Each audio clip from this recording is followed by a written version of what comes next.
અખંડ આપણી કૃપા ચેનલમાં તમારું સ્વાગત છે મિત્રો। આજ કહાની મિત્રો જાણવા જેવી છે। કોની કોની આયુ મનુષ્યને મળી? 100 વર્ષ પછી શું બ્રહ્મદેવે મનુષ્યને 100 વર્ષ આયુ આપી હતી? તો ચાલો આપણે જાણીશું મનુષ્યને 100 વર્ષ આયુ કેવી રીતે મળી। જેમ બને તેમ કહાની પૂરી જોજો મિત્રો, કારણ કે આ કહાની તમને ઘણું શીખવા મળશે। તમે કહાનીમાં નવા હોય તો ચેનલને લાઇક, શેર અને સબસ્ક્રાઇબ કરી દેજો। મિત્રો ચાલો કરીએ શરૂ। એક હંસ જે સરોવરની પર્વત ઉપર બેઠો હતો તે તેના વિચારમાં મગ્ન હતો। તે જ પર્વત કૈલાસ ઉપર ભગવાન શિવ પણ રહેતા હતા। હંસની નજર 3 જીવ પર જાય છે। તેમાંથી એક ગધેડો, કૂતરો, ગુવડ હતો। તે હસતા હસતા આવતા હતા અને વાતો કરતા હતા કે આપણે આપણા 20 વર્ષ બ્રહ્મદેવને પાછા આપી દીધા। આ સાંભળી હંસ ત્યાંથી ઉડીને ભગવાન શિવ પાસે જાય અને ભગવાન શિવને કહે છે, હે ભગવાન, મેં એક મોટી આશ્ચર્યજનક ઘટના જોઈ। ત્યારે શિવ કહે છે કે હંસ, તે શું જોયું? હંસ કહે છે, 3 જીવ હસતે હસતે અહીંયા કૈલાસ બાજુ આવી રહ્યા છે। તે ઘણા બધા ખુશ છે અને વાતો કરી રહ્યા છે। સારું થયું આપણે આયુ ઓછી કરાવી દીધી। અને ત્રણેય તેમની આયુનું વર્ણન કરતા બહુ જ ખુશ છે। તેનું શું કારણ છે ભગવાન? ત્યારે ભગવાન શિવ કહે છે, હંસ, મારી વાત ધ્યાનથી સાંભળજે। બ્રહ્મદેવને સૃષ્ટિની રચના કરી છે અને દરેક જીવને અલગ અલગ આયુ આપી છે। આ ત્રણેય પ્રાણી ભગવાન બ્રહ્મદેવની પાસે જાય છે અને બ્રહ્મદેવને કહે છે, બોલો શું સમસ્યા છે? ભગવાન, અમને કહો કે અમને કેટલી આયુ આપી છે તમે? અમારી આયુ કોની કેટલી છે? તો ત્યાં બેઠેલો મનુષ્ય પણ કહે છે કે બ્રહ્મદેવ, મારી પણ આયુ કયો કે કેટલી છે મારી? તો પછી બ્રહ્મદેવ કહે છે, તો સાંભળો, તમારે 40 વર્ષ આયુ આપી છે, તો આરામથી જીવન વિતાવો। ત્યારે ગધેડો કહે છે, એ ભગવાન, તમે આ શું કર્યું? હું તો વજન ઉપાડીને મરી જઈશ। એ ભગવાન, મારી આયુમાંથી 20 વર્ષ ઓછા કરી નાખો। તો ભગવાન બ્રહ્મદેવ કહે છે કે હું તો તારી આયુ ઓછી કરી દઈશ, પણ તું તારા સાથીઓમાંથી આ આયુ કોણ લેશે? જો તારી આયુ લેવા તૈયાર થાય તો હું તારી આયુ ઓછી કરી દઈશ। ત્યાં બેઠેલો મનુષ્ય કહે છે, હે પ્રભુ, આ આયુ મને આપી દો, આમ પણ 40 વર્ષમાં હું શું કરીશ? બ્રહ્મદેવ કહે છે, ઠીક છે, એ મનુષ્યને 20 વર્ષ આયુ આપી દેશે। તો પછી મનુષ્યની આયુ 60 વર્ષ થઈ ગઈ।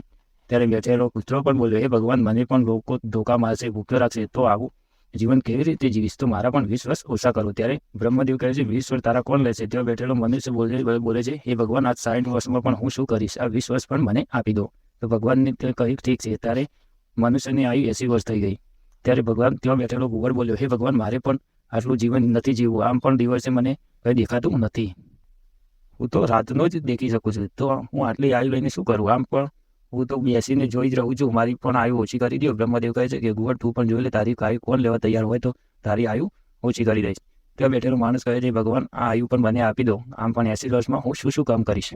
તો બ્રહ્મદેવ કહે છે, ઠીક છે। મનુષ્ય ગુવડને 20 વર્ષ આયુ પણ તેને આપી દે છે।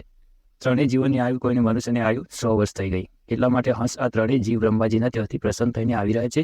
તું તે જ વાત ચોંબડી મારી પાસે આવ્યો છે। હંસ કહે છે, ભગવાન, મને એ કહો કે મનુષ્ય ગધેડોની આયુ, કૂતરાની આયુ અને ગુવડની આયુ જીવશે ત્યારે તેના જીવન પર શું પ્રભાવ પડશે?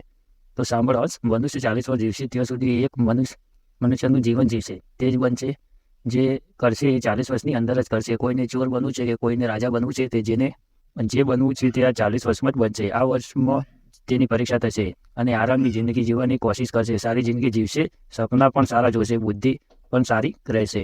ત્યારે હંસ કહે છે, ભગવાન, મને એ કહો કે મનુષ્ય ગધેડાની આયુમાં કેવું જીવશે?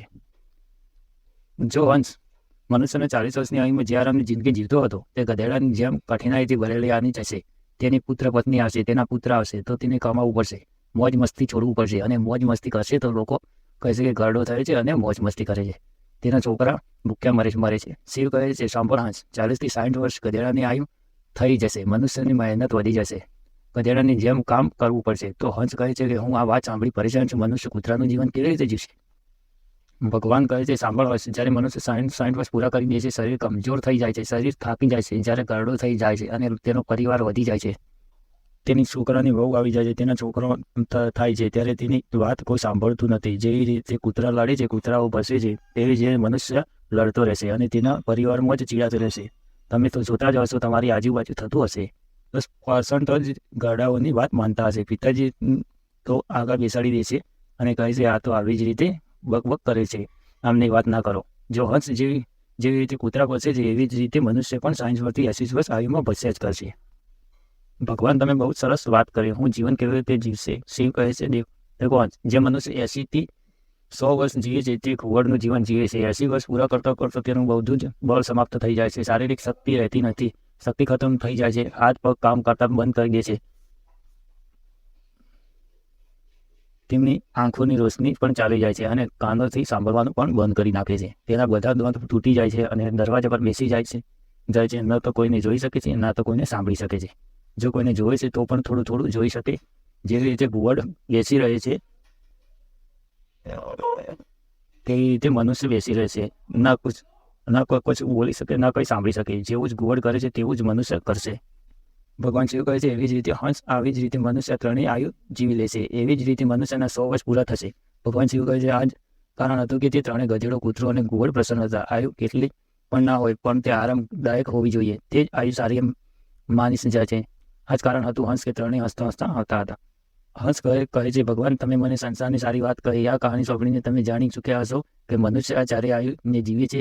મનુષ્ય 40 વર્ષ જીવે છે અને 40 થી 60 વર્ષ ગધેડાની આયુ, 60 થી 80 વર્ષ કૂતરાની અને 80 થી 100 વર્ષ આયુ ઘુવડની જીવે છે. આ 100 વર્ષ આયુ કોઈ જીવે છે. તો મળીએ આગલી વિડીયોમાં. જય માતાજી, જય ભોલેનાથ. ચેનલને સબસ્ક્રાઈબ કરી લેજો.